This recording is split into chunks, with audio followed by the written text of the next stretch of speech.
এই সরকার, ফ্যাসিবাদী সরকার পরিবর্তন হলে এই সংবিধানকে আমরা ডাস্টবিনে ছুড়ে দেব। ইতিমধ্যেই সবাই মিলে বাংলাদেশ চ্যাপ্টার আউট হয়ে যাচ্ছে। আপনারা আপনাদের দায়িত্ব পালনে ব্যর্থ হয়েছেন এবং জনগণের সাথে দেওয়া কথা আপনারা লঙ্ঘন করেছেন। তাদেরকে বৃষ্টিতে ভিজতে হবে। বাইক চালকরা বলছে আগে 7-8 ঘন্টা দৌড়াদৌড়ি করতে পারতাম, এখন তেলের কারণে 3 ঘন্টাও বাইক চালানোর সময় পাই না। জনজীবনের সকল ক্ষেত্রে এই দুঃসহ যাতনা নেমে এসেছে। আর সরকার জাতিকে বলছে তেলের কোনো অভাব নেই। এটা অবশ্য কি তেলের অভাব কার জন্য নাই এটা বলে নাই। কারো কারো লোক ড্রাম ভর্তি করে নিজেদের ঘরে, বাঁশ জাড়ে, গোয়াল করে বিভিন্ন জায়গায় তারা তেল রেখে দিয়েছে। পাম্পে তেল পাওয়া যায় না, লেখা আছে তেল নাই, বন্ধ, কিন্তু ওখানে গেলে তেল পাওয়া যায়। 120 টাকা দামের তেল ওখানে গেলে 300 টাকায় পাওয়া যায়। এইভাবে জ্বালানির উপর পাওয়ার নির্ভরশীল। শুধু গাড়ির চাকা চলে না, শুধু ফ্যান ঘুরে না, শুধু বাতি জ্বলে না, এই জ্বালানিতে সমাজের চাকা চলে, মিল, ফ্যাক্টরি, ইন্ডাস্ট্রির চাকা চলে, পাবলিক ট্রান্সপোর্ট চলে। এটা লজ্জার ব্যাপার। সরকার কেন সবাইকে নিয়ে কুলামনে বসছে না? বাস্তব অবস্থা কেন তুলে ধরছে না? আমরা সবাই এই সংকট নিরসনের অংশীদার হতে চাই। আমরা তো সংকট তৈরি করতে চাই না, কিন্তু কি জানি শুধু একটা লুকোচুরি সব ব্যাপারে আমরা লক্ষ্য, একটা অস্পষ্টতা। আমরা সরকারকে আহ্বান জানাবো এটা থেকে বের হয়ে আসে। আপনারাই বলছেন সবাই মিলে বাংলাদেশ, সবার আগে বাংলাদেশ, মিলে মিলে বাংলাদেশ। তো কোথায় সবাই মিলে বাংলাদেশ? তা তো আমরা দেখতে পাচ্ছি না। ইতিমধ্যেই সবাই মিলে বাংলাদেশ চ্যাপ্টার আউট হয়ে যাচ্ছে। আপনারা দেখেছেন একটা নির্বাচিত সরকার প্রতিষ্ঠিত হওয়ার পরে, ইন্টারিম গভর্নমেন্ট বা তার আগেও এইরকম প্রশাসকের ছড়াছড়ি ছিল। এখন সব জায়গায় প্রশাসক বসিয়ে দেওয়া হচ্ছে। সিটি কর্পোরেশন, মিউনিসিপ্যালিটি, উপজেলা পরিষদ, জেলা পরিষদ, পর্যায়ক্রমে আরো নিচে যাবেন কিনা উই ডোন্ট নো। সবাই মিলে বাংলাদেশ এতগুলা প্রশাসক নিয়োগ করলেন। এমনিই তো এটা হওয়া উচিত নয়, এমনিই সাংবিধানিক কারণে এটা বেআইনি। সংবিধানে লেখা আছে বাংলাদেশের সকল স্তরের স্থানীয় সরকারে শুধুমাত্র নির্বাচিত জনপ্রতিনিধিরাই দায়িত্ব পালন করবে। আপনারা সব জায়গায় বসিয়ে দিচ্ছেন প্রশাসন, সব দলের লোক। কেউ কেউ জাতীয় সংসদ নির্বাচনে অংশগ্রহণ করেছেন, এখানে তারা সফল হননি, জনগণের ম্যান্ডেট পেতে সমর্থন পাননি। এখন তাদেরকে আরো বড় বড় জায়গায় বসাই দেওয়া হচ্ছে। আশ্চর্য। আপনারা বলেন সার্বভৌমত্ব জনগণের, এদেশের মালিক জনগণ, তো কোথায়? জনগণকে আপনারা তো গুরুত্ব দিচ্ছেন না। এই জনগণই তো 12 তারিখ ফেব্রুয়ারি মাসের 2টা ভোট দিয়েছিল, একটা জাতীয় সংসদে আর একটা গণভোটে হা। আপনারা ভিতরে ভিতরে না ছিলেন, কিন্তু প্রকাশ্যে আপনারাও হা বলেছেন। আপনারা এখন বলছেন জনগণ 51% আপনাদেরকে ভোট দিয়েছে। তো ওখানে যে জনগণ 70% ভোট দিয়েছে, 51 বড় না 68 বড়? আপনি 68 ভাগ জনগণের মতামতকে উপেক্ষা করছেন আর 51 ভাগের কথা বলছেন। এর নাম গণতন্ত্র? ওনারা বলছেন সংবিধানে গণভোট নাই। আমাদের প্রশ্ন, এই দলটির জন্ম যার হাতে, তার হাতেই প্রথম বাংলাদেশে গণভোট অনুষ্ঠিত হয়েছিল। তখন কি সংবিধানে সেই গণভোটের প্রভিশন ছিল? তখন যদি এটা জায়েজ হয়ে থাকে, এখন না জায়েজ হয় কিভাবে? জনগণের প্রয়োজন, গণভোট হচ্ছে কনস্টিটিউশনের উপরেও সুপ্রিম অথরিটি রাখে। জনগণের সুপ্রিম অভিপ্রায় হচ্ছে চূড়ান্ত সংবিধান। সম্মানিত বন্ধুগণ, তারপরে এরশাদ সাহেব একটা করেছেন, ওইটা নিয়ে কথা বলছি। এরপরে করেছেন বেগম খালেদা জিয়া। তো সেই 3টা গণভোট বাংলাদেশে তার ফল বাস্তবায়িত হয়েছে। 4র্থ গণভোট, যেখানে এসে বিভিন্ন দল ছিল, মত ছিল, সবাই মিলে একমত। শুধু তাই না, সবার আগে বিএনপির প্রতিনিধি বলেছেন সংস্কারের প্রস্তাবগুলো আইনগতভাবে বাস্তবায়ন করতে হলে গণভোটের প্রস্তাব দিয়েছি। প্রস্তাব দিলেন গণভোটের। আমরা ইলেকশনের দিন পর্যন্ত সবাই এক ছিলাম। এরপরে যখন দেখলেন যে আপনারা যেভাবেই হোক, যে মেকানিজমেই হোক, আপনারা 2/3 বেশি হয়ে গেছেন, তখন রাতারাতি আপনাদের মত বদলে গেল। আমরা তো আমাদের জায়গায় আছি। জাতিকে বলেছিলাম আপনারা প্রতিনিধিত্বের জন্য আমাদেরকে একটা ভোট দিবেন আমাদের প্রতি, আর রাষ্ট্র মেরামতের জন্য, নতুন একটি প্রত্যাশার বাংলাদেশ গড়ে তোলার জন্য আপনারা গণভোটে হাত দেবেন। জনগণ দিয়েছে, তারা এখন মানবেন না। এখন তারা সংবিধান সংশোধন করবেন। সাংবাদিক বন্ধুরা জিজ্ঞেস করে সংশোধন আর সংস্কারের তফাৎ।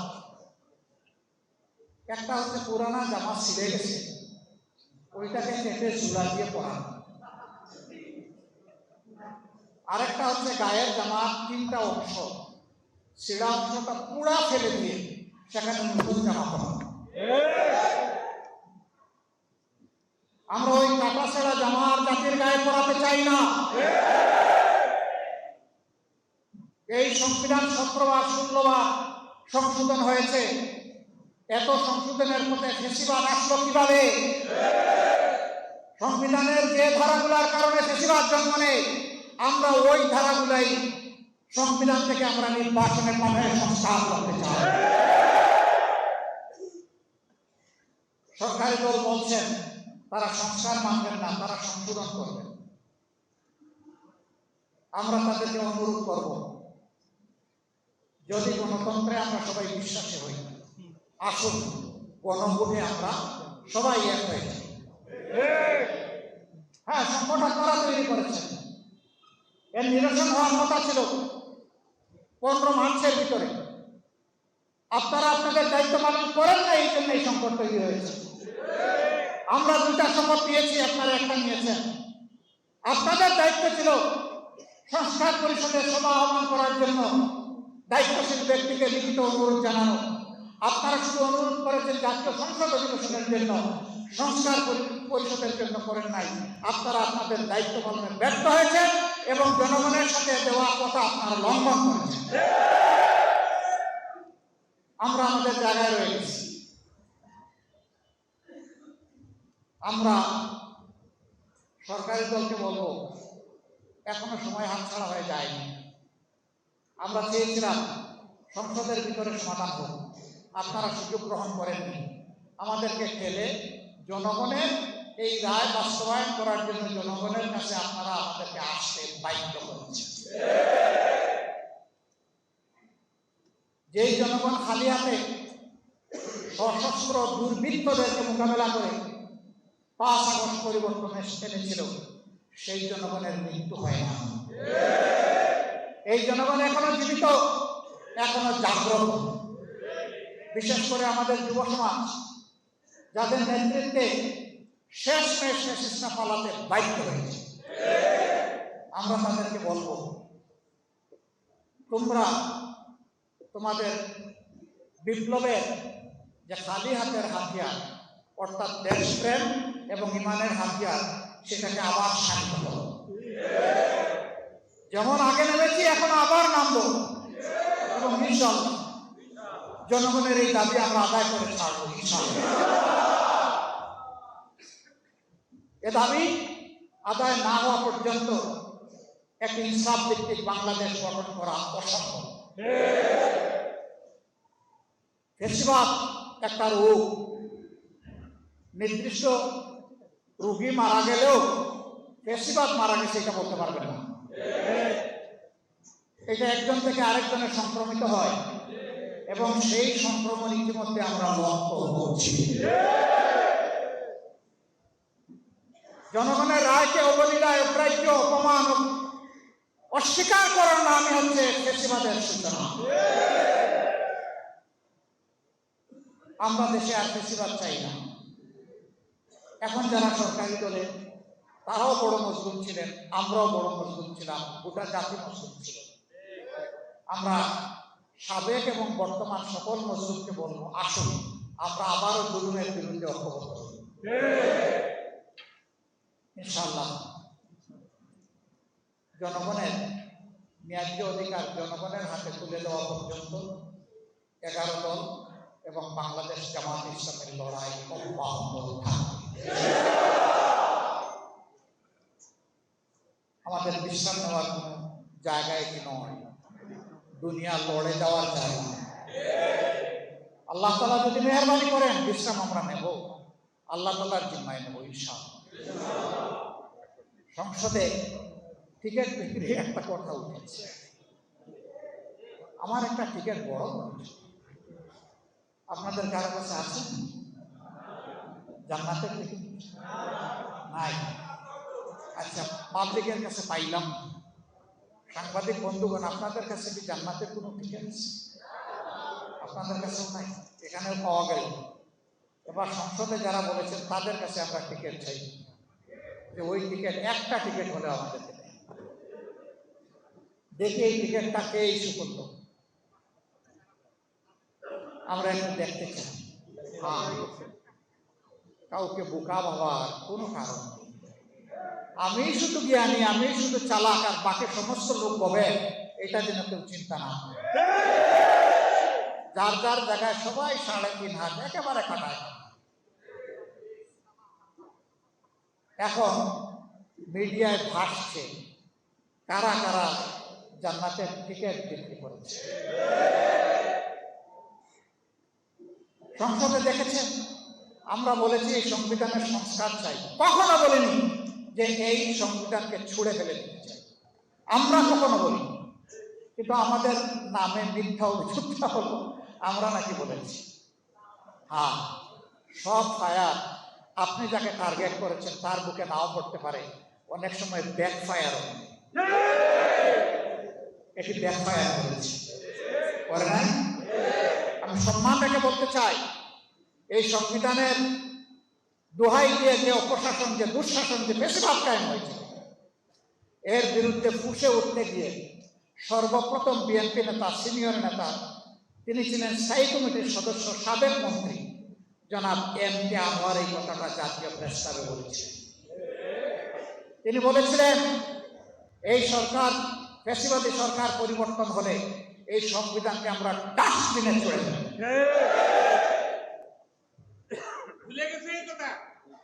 তারপরে আপনারা দেখেছেন বেগম খালেদা জিয়া নিজেই বলেছেন জনগণের সরকার প্রতিষ্ঠিত হলে এই সংবিধানকে ছুড়ে ফেলে দেওয়া হবে। সংসদে এই কথা বলে যিনি আমাদেরকে লজ্জা দিতে চেয়েছিলেন, তিনি বুঝেন নাই জনগণ জাগ্রত এবং ব্যবসায় আসবে। তিনি নিজেও কিন্তু এই কথাটা বলেছেন, আমরা তো বলি। এগুলা দিয়ে জনগণকে বিভ্রান্ত করা যাবে না। আমরা কথা বলি দায় এবং দরদ দিয়ে, আমরা কথা বলি দেশপ্রেম। আমরা দায়িত্বহীন কথা বলা পছন্দ করি না, তারপরে আমরা মানুষ। বন্ধুটি আমাদের হয়ে গেলে আমরা প্রকাশ্যে ক্ষমা চাই, এটাতেও আমরা সংকুচিত হই না। সম্মানিত বন্ধুগণ, আমি মহান আল্লাহর দরবারে তৌফিক চাই, ন্যায্যতার ভিত্তিতে, ন্যায়ের উপর, সত্যের উপর, ইমানের উপর, দেশপ্রেমের উপর, জনগণের অধিকার আদায়ের রাস্তার উপর আল্লাহ যেন আমাদেরকে অটল থাকার তৌফিক দান। আমরা আগেও অন্যায়ের সাথে কোনো কম্প্রোমাইজ করি নাই, এখনো কোনো অন্যায়ের সাথে কম্প্রোমাইজ করব না। সরকার যদি ভালো কাজের উদ্যোগ নেয় সমর্থন দিব, সহযোগিতা করব। সরকার যদি আবারও জনগণের রায়কে খুন করতে চায়, জনগণের অধিকার হরণ করতে চায়, কেড়ে নিতে চায়, এবং দুঃশাসন চালাতে চায়। অতীতে যেমন কষ্ট করে লড়াই করে গিয়েছি এবং তার একটা পরিণতি এবং ফল আমরা পেয়েছি, আগামীতেও এই লড়াই আবার নতুন করে শুরু হয়ে যাবে। আমরা ওটা চাই না। বিশ্ব পরিস্থিতি টলায়মান, এই সময় সবাই মিলে দেশ গড়া দরকার। সেই সদিচ্ছা নিয়ে সরকার এগিয়ে আসছে, ওয়েলকাম, স্বাগত। আমরা তার অপেক্ষায় থাকলাম।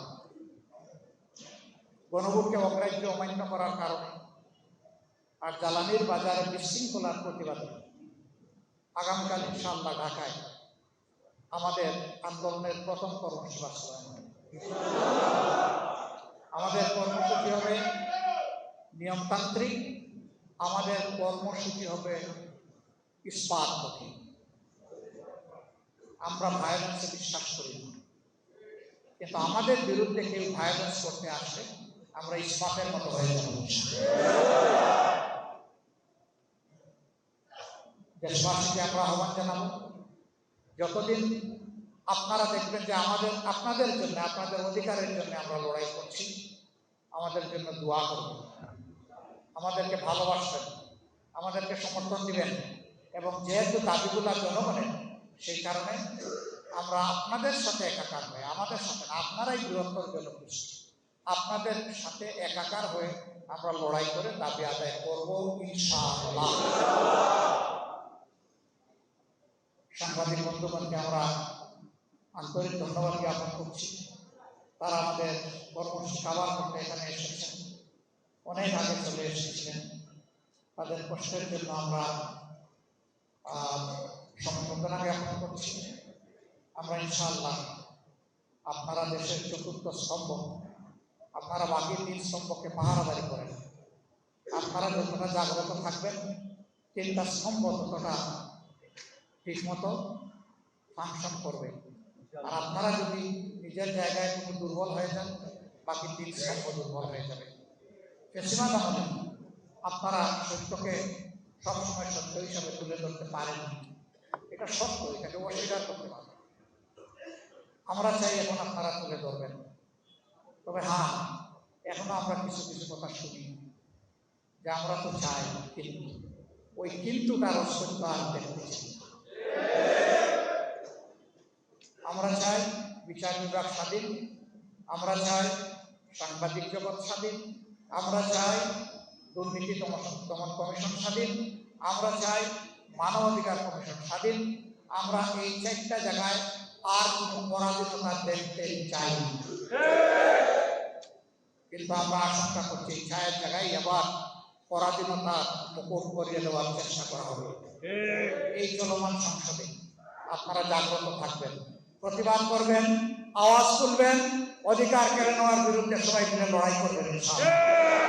সবাইকে ধন্যবাদ। আসসালামু আলাইকুম ওয়া রাহমাতুল্লাহ। সাংবাদিক বন্ধুগণ, এখন আপনারা